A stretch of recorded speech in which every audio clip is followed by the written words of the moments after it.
Cara a Cara con Rosalía.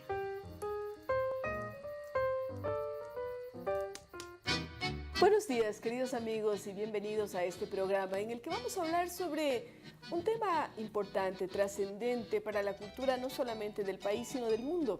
Y nos referimos al hecho de que hace 35 años Quito fue declarado Patrimonio Cultural de la Humanidad por la UNESCO. La primera ciudad que ostenta esa categoría, a pesar de que Jerusalén pudo haber sido Roma, pero fue Quito. Y sobre estos 35 años, la forma de preservar el patrimonio, las perspectivas que se presentan, queremos hablar con una experta en la temática. Se trata de la arquitecta Dora Arizaga, es cuencana, graduada en la Facultad de Arquitectura y Urbanismo de la Universidad de Cuenca, pero con estudios importantes en España, en Río de Janeiro. Tiene también una trayectoria de trabajo en el Cusco, en diferentes lugares de América y del mundo. Se ha desempeñado en el FONSAL, ha estado asesorando a ministros de patrimonio y la tenemos hoy aquí para hablar sobre Quito, Patrimonio de la Humanidad. Bienvenida, Dora. Gracias, Rosalía. Qué gusto compartir contigo este interesante programa que tú mantienes.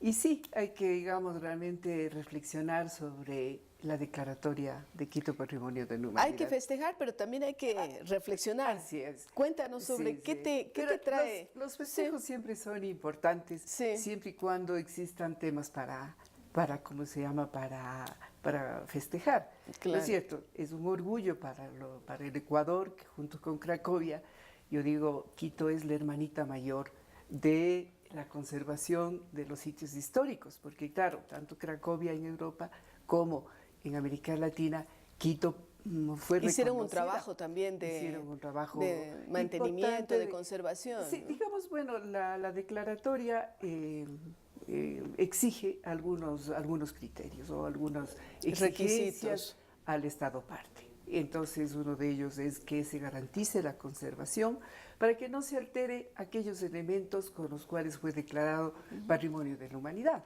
Es decir, cuál es el valor universal, cuál es el aporte que tiene esta creación humana a la humanidad. Entonces, desde el punto de vista, el Estado, que no es que la UNESCO viene y dice, yo creo que es este sitio que debe ser patrimonio, es el propio Estado el que presenta la candidatura. Presenta la candidatura y en miles de candidaturas si cumple los criterios, los requisitos, digamos, hay una nominación y luego después una declaratoria. Entonces, claro, Quito fue la primera ciudad, abrió el camino para las ciudades latinoamericanas y de hecho eso le ha obligado también una gran responsabilidad, es decir, cuáles son los esfuerzos que hace el Estado ecuatoriano a través de las diferentes administraciones, administración local en este caso, la municipalidad que tiene el gobierno de la ciudad, el conservar aquellos elementos que son parte de ese patrimonio cultural de la humanidad. Porque además no es un centro histórico pequeño, es uno grande, se dice que es el más grande. No sé, comparado con La Habana, a lo mejor, no sé, La Habana Vieja, pero es uno de los más grandes y mejor conservados. Mejor conservados, así es, porque una de las características también para la declaratoria es la autenticidad y la integridad. Ahora, ¿qué ha pasado en estos 35 años? Porque llega ese momento en que se reconoce, se le da el título, se le pone de ejemplo, ha cumplido requisitos, tiene que hacer otras cosas. ¿Qué ha pasado en 35 años? Bueno, yo diría que ha habido unos altos y bajos, dependiendo de las voluntades políticas. Pero yo me pondría un punto de inflexión fuerte en donde se ha iniciado un proceso de recuperación que no ha parado, con diferentes visiones, con diferentes actuaciones, pero que se ha dado a partir del terremoto. Es decir, que lamentablemente un hecho de la naturaleza negativo fue realmente un punto de inflexión. Claro, porque ¿no? A partir de allí empezó a llegar más cooperación. No solo la cooperación, sino que el propio Estado ecuatoriano creó unos recursos. A través del Fondo de Salvamento. Del Fondo de Salvamento, que es un hecho único en Latinoamérica.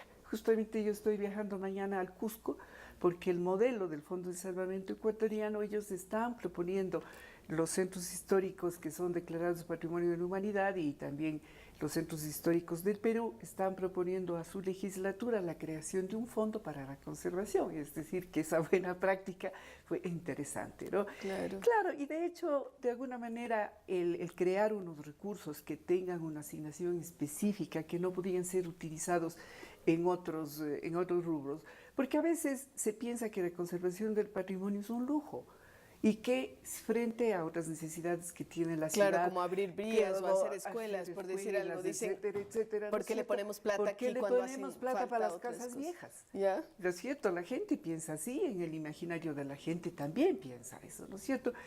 Y más allá, yo diría, de la esfera cultural, el hecho de, digamos, de mirar nuestra historia, porque todos sabemos, pues, que la historia, digamos, la identidad se construye con base a saber lo que somos, o sea, el ADN, ¿no? O sea, claro, hijos de quién somos. Y parte de eso es lo monumental, lo que queda, ¿no? Las casas, los edificios. El conjunto en general y sobre todo, yo diría, la vida, ¿no? Porque ya los edificios nos están mostrando una época de ese momento. Luego después tienen una flexibilidad que se han adaptado para los diferentes momentos de la vida.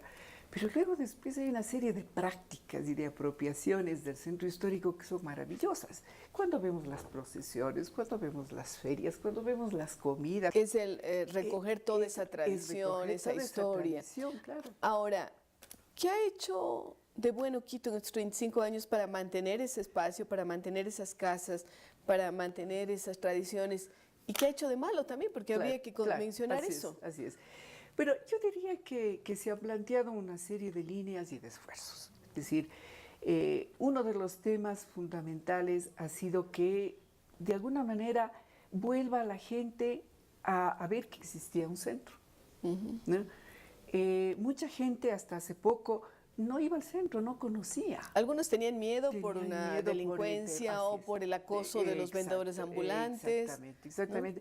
Que también son parte así de los imaginarios, porque yo creo que hay otras zonas de la ciudad más complicadas y más difíciles. Claro, pero la gente tenía esa idea. Tenía miedo. Sí. Y claro, siempre fue un sitio, ¿no es cierto?, de concentración de la gente, un centro de carácter eminentemente popular. Y político también, con cierres de calles y todo eso que también ocasiona dificultades. Ocasiona dificultades de accesibilidad. Claro, hay gente que ha pensado que hay que sacar de allí la administración pública. ¿Qué opinas tú de eso? Yo, además, mira, yo creo que esas tendencias que se dieron en los años 70, y hay ejemplos en América Latina, en Europa, fue una tendencia de la descentralización. Claro, pero ahora se ha hablado, en estos años se ha hablado también. Se ha hablado, yo personalmente considero que no sería una buena decisión. No estarías de acuerdo. No estaría, porque le quita justamente ese elemento simbólico, ¿no es cierto? Y luego después, ese elemento simbólico hace que se genere una serie de actividades y de apropiación de ese espacio. Que sería quitarle un poco de vida. Sería quitarle un poco de vida. Y si es que el otro día escuchaba al alcalde hablar de que ya se acabó la etapa de construir museos y que ahora sí quiere fortalecer la diversidad del centro. Y yo me preguntaba, justamente parte de la diversidad es museos. la presencia política, simbólica. No puede cambiar. No debería salir.